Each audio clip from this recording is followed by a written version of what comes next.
The bridge of the U.S. Liberty hummed with quiet activity as Admiral Jake Morrison reviewed the morning reports. His coffee had gone cold hours ago, but he didn't mind. Space travel meant getting used to cold coffee and long shifts. The third exploration fleet had been traveling through the outer rim for 6 months now, mapping new star systems and looking for signs of life. Jake was a tall man with gray hair and tired eyes. He had served in the Earth Defense Force for 20 years. Before joining the exploration program, most aliens still couldn't believe humans had evolved on what they called a Class 12 death world. Earth was considered one of the most dangerous planets in known space, with its extreme weather, deadly predators, and unstable geology. But Jake and his crew had grown up there, so they saw it as home. Lieutenant Commander Lisa Barnes sat at the communications station, her headset crackling with static from distant stars. She had been monitoring galactic frequencies for weeks, listening to the usual chatter between trade ships and colony worlds. Lisa was young but sharp, with red hair and quick reflexes that served her well in emergency situations. The morning routine was interrupted when Lisa's equipment began picking up something unusual. A signal was coming through on the emergency channel, weak but persistent. She adjusted the settings and listened carefully. The message was in the common galactic language, which all humans learn before joining space missions. "Admiral," Lisa called out, her voice cutting through the bridge noise. "I'm getting a distress signal from the Zephyrian system. It's pretty weak, but it sounds urgent." Jake walked over to her station, put it on speakers. The message crackled through the bridge speakers. The voice was high and musical, typical of Zephyrian speech patterns. "This is Elder Veltar of the Zephyrian homeworld. We are requesting immediate assistance. Our star is showing signs of instability. We need help evacuating our population before." Static filled the air, then the message repeated. Jake felt his stomach drop. Stellar instability was one of the worst disasters that could happen to a planet. If a star went bad, there was usually very little time to save anyone. "Get me Captain Roy Mitchell on the Discovery," Jake ordered, "and patch me through to the Galactic Emergency Network." Within minutes, Roy's face appeared on the main screen. He was a stocky man with a beard and intelligent eyes. As the fleet's chief science officer, Roy knew more about stars and planets than anyone else in the fleet. "Roy, we need your people to analyze the Zephyrian system immediately," Jake said. "We're getting distress calls about stellar instability." Roy's expression grew serious. "I'll run a full scan right now. Give me 10 minutes. While they waited, Jake contacted the Galactic Emergency Network. The response was not encouraging. A bored-sounding Altarian official informed him that the Zephyrian situation was already known to the Galactic Council. They had classified it as a Category 5 disaster, which meant rescue was considered impossible.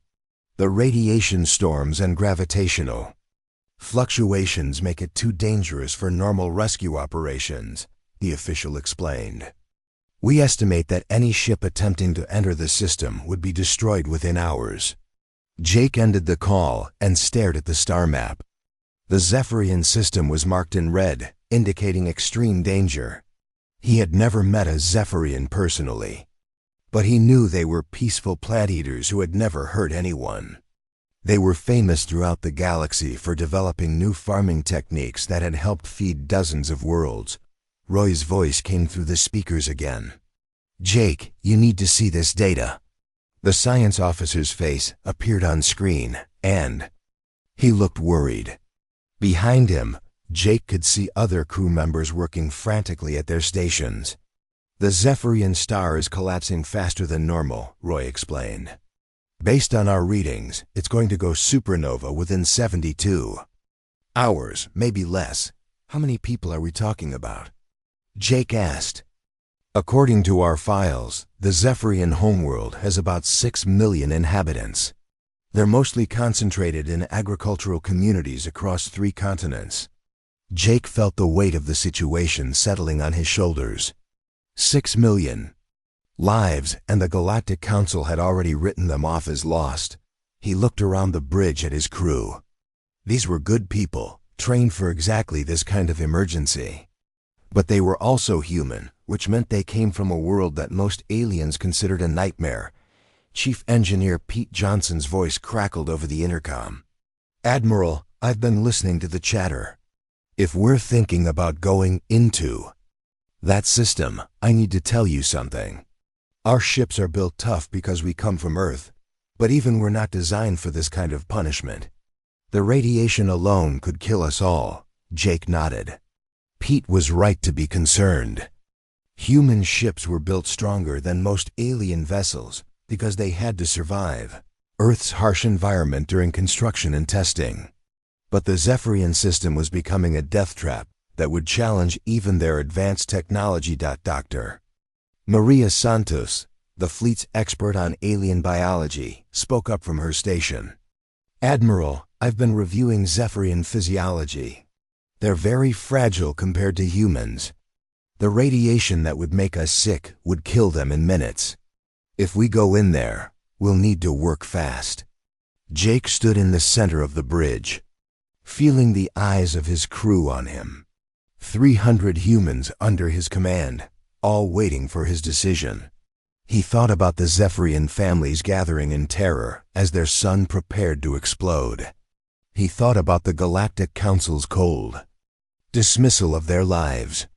He thought about what his grandmother used to say back on Earth: "When someone needs help, you help them.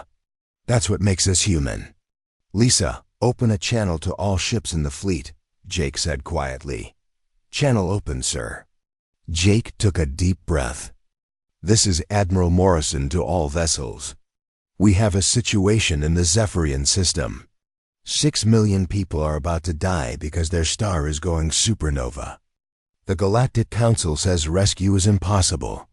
They're probably right, but we're going anyway." He paused, looking around the bridge at his crew. Lisa was smiling. Pete was shaking his head but grinning. Roy was already pulling up navigation charts. "Anyone who wants to transfer to a safe system can do so now," Jake continued. "I won't think less of you. But if you're staying, we launch in 2 hours. We're going to save as many of those people as we can." The response was immediate. Every ship in the fleet confirmed they were staying. Jake felt a surge of pride in his people. Maybe the aliens were right about humans being crazy. But sometimes crazy was exactly what the situation called for. "Set course for the Zephyrian system," Jake ordered. "Maximum speed." As the fleet changed direction, Jake knew they were about to attempt something that would either save millions of lives or kill them all. But that was the human way. When faced with impossible odds, they didn't run. They ran toward the danger, because someone had to. The human fleet dropped out of hyperspace at the edge of the Zephyrian system, and immediately every alarm on every ship began screaming. The star that had once been a stable yellow sun was now pulsing with angry red light, sending waves of deadly radiation in all directions. Space itself seemed to shimmer with dangerous energy. Admiral Jake Morrison stood on the bridge of the Liberty, watching the sensor readings with growing concern. The radiation levels were already higher than anything his ships had ever encountered. Captain Roy Mitchell's voice came through the communication system, tight with worry. "Jake, the stellar collapse is happening faster than we predicted. We've got maybe 40 hours before this thing goes supernova, not 72. Jake nodded grimly. "How bad is the radiation?" "Bad enough to cook most alien species in minutes. Our ships can handle it for a while, but prolonged exposure will start, causing problems with our electronics and life support systems." Commander Alex Turner, the fleet's best shuttle pilot, walked onto the bridge. He was a compact man with steady hands and nerves of steel. Alex had flown rescue missions in the asteroid fields around Mars, where one wrong move meant death. "Admiral, I've been studying the planet's surface," Alex said. "The Zephyrians have gathered in large groups at their major cities. Looks like they're trying to organize some kind of evacuation. but their ships can't handle this radiation. Jake looked at the tactical display. The Zephyrian homeworld was a beautiful blue and green planet, covered in vast agricultural areas and peaceful cities. But now it was being bombarded by radiation from its dying star. Any normal rescue ship would be destroyed before it even reached the atmosphere. How many people can we evacuate per trip? Jake asked. Dr. Maria Santos spoke up from her station. Based on Zephyrian body size and our shuttle capacity, maybe 200 per large shuttle, 100 per small one. But we'd need to make dozens of trips to save everyone. Then we make dozens of trips, Jake said simply. Alex, get your people ready. First wave launches in 30 minutes. The first shuttle group consisted of 6 heavy transports and 12 smaller rescue craft. Alex led the formation in his personal shuttle, the Earthborn. As they approached the planet's atmosphere, the radiation readings climbed even higher. The shuttle hulls began to glow faintly from the energy bombardment. The surface of the Zephyrian world was unlike anything the humans had ever seen. The cities were built like gardens, with tall spires covered in living plants and flowing water. But now many of the delicate structures were damaged by radiation storms, and the once green landscapes were turning brown and dying. Alex landed his shuttle in the largest city's central plaza, where thousands of Zephyrians had gathered. He had seen pictures of the species before, but meeting them in person was still a shock. They were tall and graceful, with translucent skin that showed their internal organs. Their large eyes were filled with fear and confusion. Elder Veltar approached the shuttle as Alex opened the doors. The Zephyrian leader moved slowly, his body already showing signs of radiation sickness. When he spoke, his voice was like music, even through the translation device. You came, Veltar said, his surprise obvious. The council said no one would come. Alex helped the elderly alien toward the shuttle. We're humans, sir. We don't leave people behind. Loading the Zephyrians proved more challenging than expected. They were frightened and confused, having never seen creatures like humans before. Many of them had never even left their home planet. The radiation was making them sick, and they moved slowly and carefully. Pilot Sarah Kim was making her 3rd trip down to the surface when her shuttle's radiation shielding started to fail. Warning lights flashed across her control panel as the deadly energy began penetrating the hull. She gritted her teeth and pushed the engines harder, racing back to orbit with 200 Zephyrian refugees packed into her cargo bay.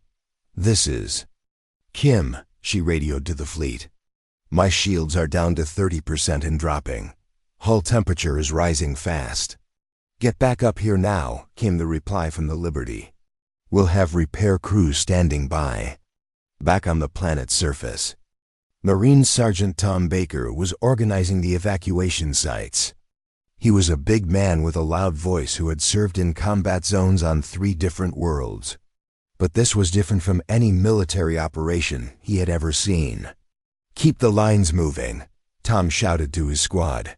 Families stay together. Kids and elderly first. The Zephyrians were trying their best to cooperate, but they were weak from radiation exposure and terrified by the strange environment. Many of them had never seen weapons before, and the sight of armed human soldiers was frightening. Tom ordered his people to remove their helmets and weapons, showing their faces to prove they were friendly.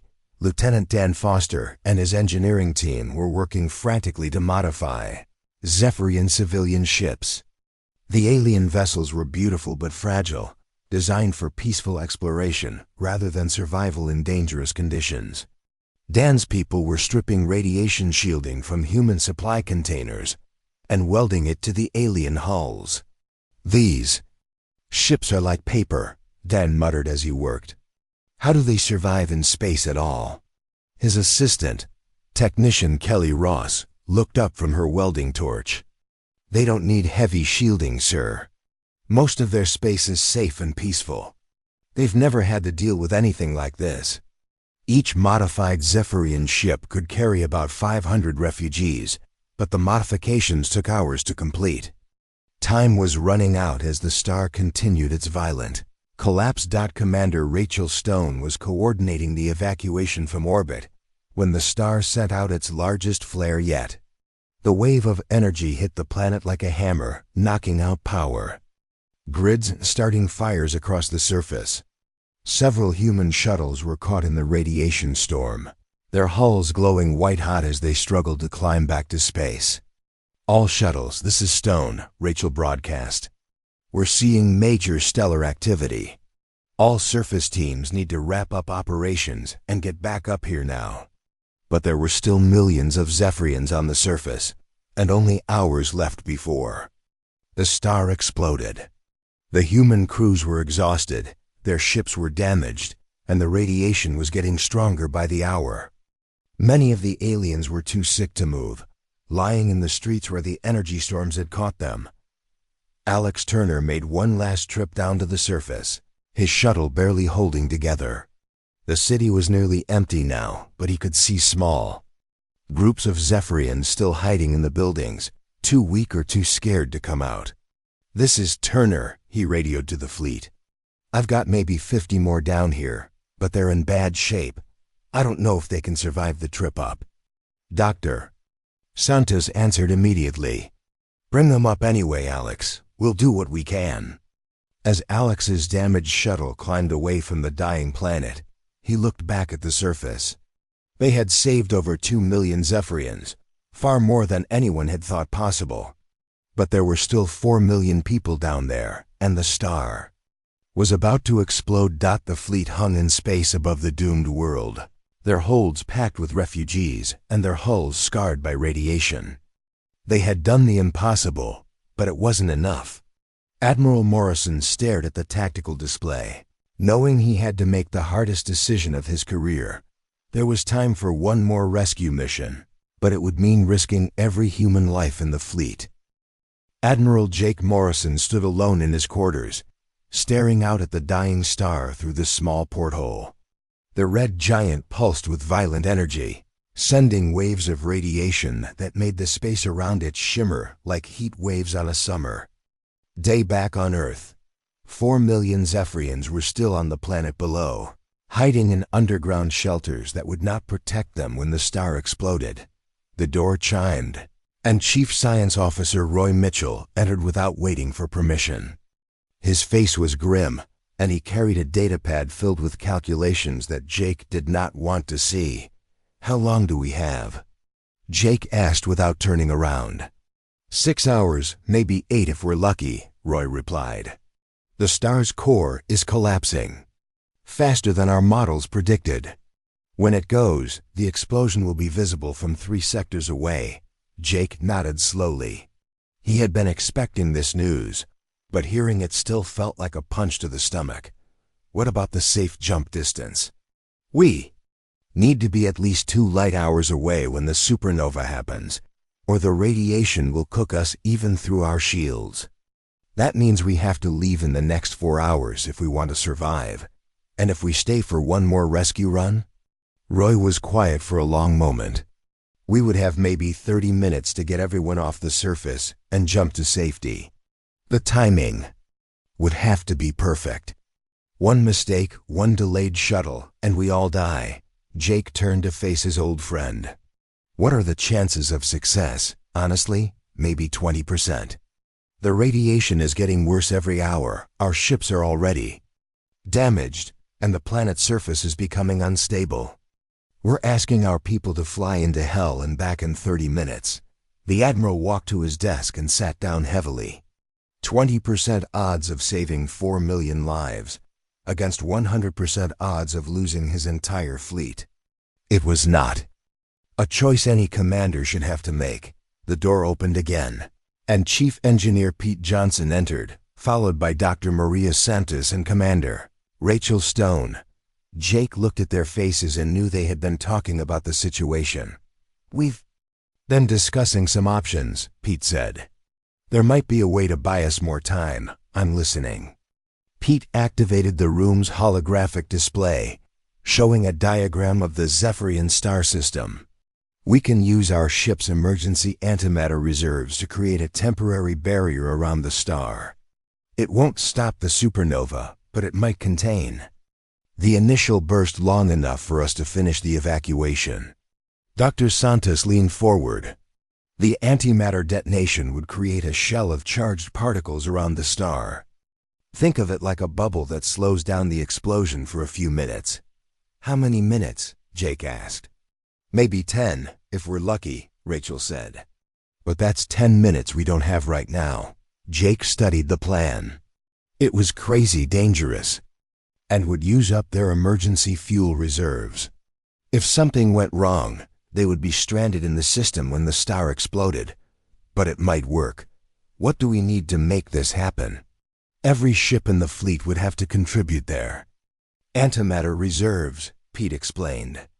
We'd be running on backup power for life support only. And we'd need perfect timing. The barrier has to be activated at exactly the right moment. How many people could we save with the extra time? Dr. Santos consulted her datapad. Based on shuttle capacity and the number of shelter sites, maybe 3 million additional refugees. We still couldn't get everyone. Jake stood up and walked to the window again. The star seemed to be pulsing faster now, as if it knew its time was running out. He thought about the Zephyrian families huddled in underground shelters, waiting for death to come from the sky. He thought about his crew, good people who had already risked everything to save strangers. Call a meeting of all ship commanders, Jake said finally. I want to put this to a vote. An hour later, the captains of all 37 ships in the fleet appeared on the main screen in the Liberty's conference room. Jake explained the situation and the proposed plan. The response was immediate and unanimous. Captain Susan Lee of the transport ship Horizon spoke first. Admiral, my crew and I signed up to save lives. If there's a chance to save 3 million more people, we're willing to take that risk. Captain David Clark of the destroyer Vengeance nodded in agreement. We've come this far. No point in stopping. Now, one by one, every captain in the fleet volunteered for the mission. Jake felt a surge of pride in his people. They were about to attempt something that would either save millions of lives or kill them all. All right then, Jake said. We go in 4 hours. Pete, start preparing the antimatter charges. Rachel, coordinate with the shuttle commanders. I want every available pilot ready to fly. As the meeting ended, Jake realized that news of their plan was spreading beyond the fleet. The Galactic Emergency Network had been monitoring their communications, and soon alien ships began appearing. At the edge of the system. They could not enter the radiation zone themselves, but they came to help in whatever way they could. The Altarian Medical Service sent hospital ships to treat the rescued Zephyrians. The Crystalline Collective provided additional supplies and repair materials. Even the normally isolated Void Walkers sent a message of support. Commander Alex Turner was preparing for what might be his final shuttle mission when he received an unexpected visitor. Elder Veltar, despite his radiation sickness, had insisted on staying awake to help coordinate the final evacuation. Your people are doing something no one in the galaxy has ever done before, the Zephyrian leader said through his translator. Why do you risk so much for strangers? Alex checked his equipment one more time before answering. Because you need help, and we can provide it. That's enough. The final evacuation began with clockwork precision. Human shuttles dove through the radioactive atmosphere toward underground shelters that were now barely holding together. The planet's surface was a hellscape of radiation storms and seismic activity, with buildings collapsing and forests burning. Marine Corporal Amy Johnson led a team with heavy mining equipment, cutting through collapsed tunnels to reach survivors trapped in deep shelters. Her plasma cutter, designed for asteroid mining, made quick work of the debris that would have stopped conventional rescue equipment. Medic Kevin Brown set up field hospitals in the shuttle bays, treating Zephyrians who were close to death from radiation poisoning. He had never worked on alien physiology before, but the basic principles of medicine were the same across species. As the star entered its final collapse phase, Pete Johnson initiated the antimatter barrier. 37 ships simultaneously released their emergency fuel reserves, creating a chain reaction that surrounded the dying star with a shell of charged particles. The barrier held for exactly 11 minutes and 37 seconds. In that time, the human fleet managed to evacuate the last accessible shelters, bringing their total rescued to 5.7 million Zephyrians out of the original 6 million. As the last shuttle cleared the planet's atmosphere, the antimatter barrier collapsed and the Zephyrian star exploded in a brilliant supernova that lit up half the galaxy. The human fleet jumped to safety with seconds to spare, their holds packed with grateful refugees and their hulls scarred by radiation. They had done the impossible, and everyone in the galaxy was watching. 3 weeks after the Zephyrian rescue, Admiral Jake Morrison stood in the Great Hall of the Galactic Council on Nexus Prime. The massive chamber was filled with representatives from hundreds of worlds, all of them staring at the human delegation with mixtures of curiosity, fear, and confusion. Jake had never felt so out of place in his life. The rescue mission had become the biggest news story in galactic history. Every major news network was covering what they called the Deathworlder miracle, and Jake's face was being broadcast across known space. He wished he was back on his ship, dealing with simple problems like broken engines and supply shortages. Ambassador Helen Price stood beside him at the speaker's podium. She was a diplomat from Earth, trained to handle delicate political situations. But even she seemed nervous as she looked out at the assembled aliens. This was the first time humans had been invited to address the full council. "The session will now come to order," announced Chancellor Zexhai, a tall insectoid being who served as the council's leader. "We are here to discuss the recent events in the Zephyrian system and their implications for galactic civilization." The Altarian delegate, a blue-skinned humanoid with large eyes, was the first to speak. "Chancellor, we must address the question of why these humans risked their entire fleet for a species they had never met. Their actions suggest either extreme recklessness or some hidden agenda." Murmurs filled the chamber as other delegates nodded in agreement. Jake felt his temper rising, but Helen placed a calming hand on his arm. She had warned him that many species would not understand human motivations. The Crystalline Collective's representative, a being made of living crystal that spoke through harmonic vibrations, added their voice to the discussion. "We have analyzed the tactical data from the rescue operation.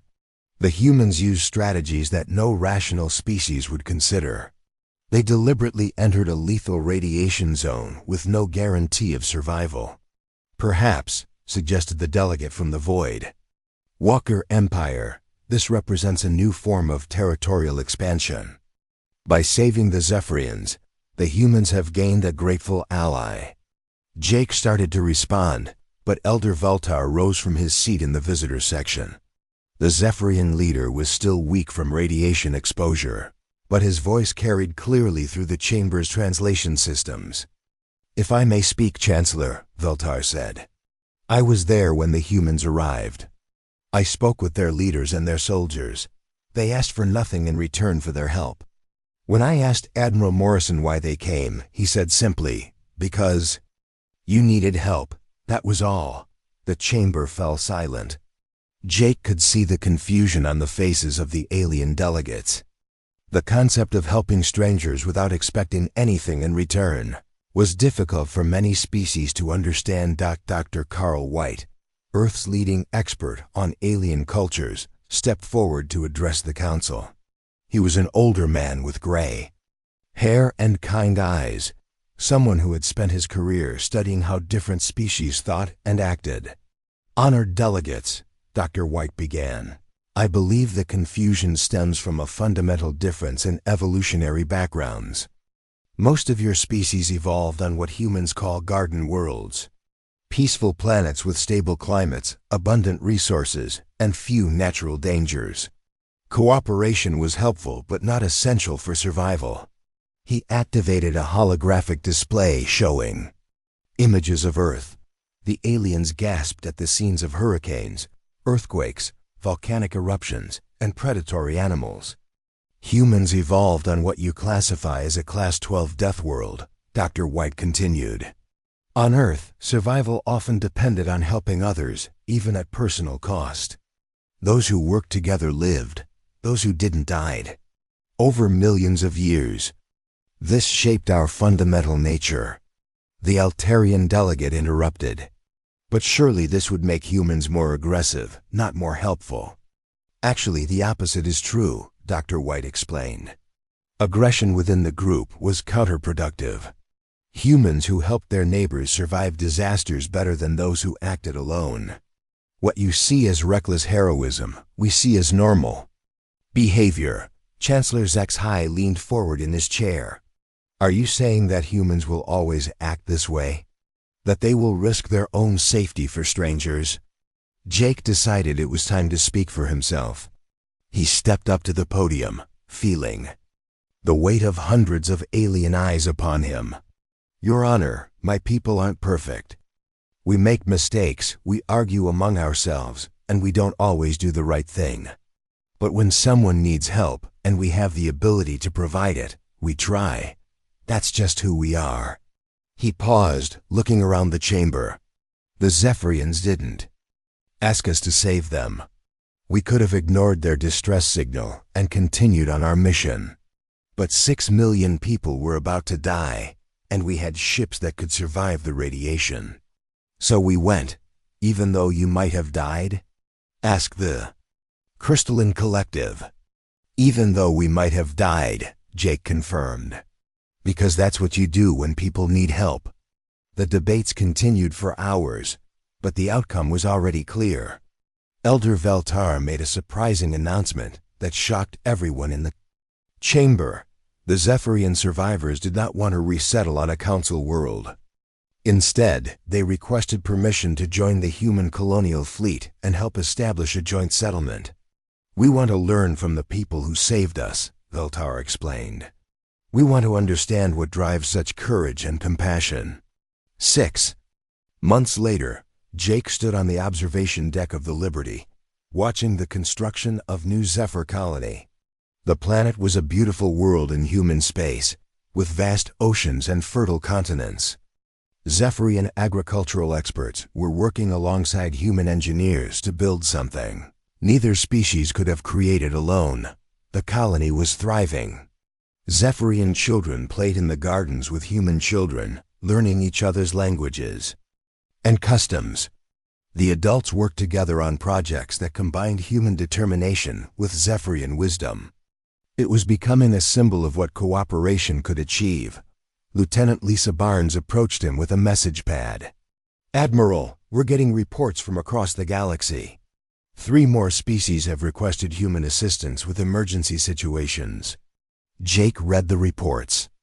A mining accident on Kepler 7, a plague outbreak in the vegan system, and a planetary evacuation in the Outer Rim.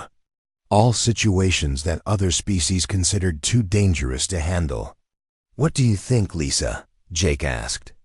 Ready for another impossible mission? She smiled.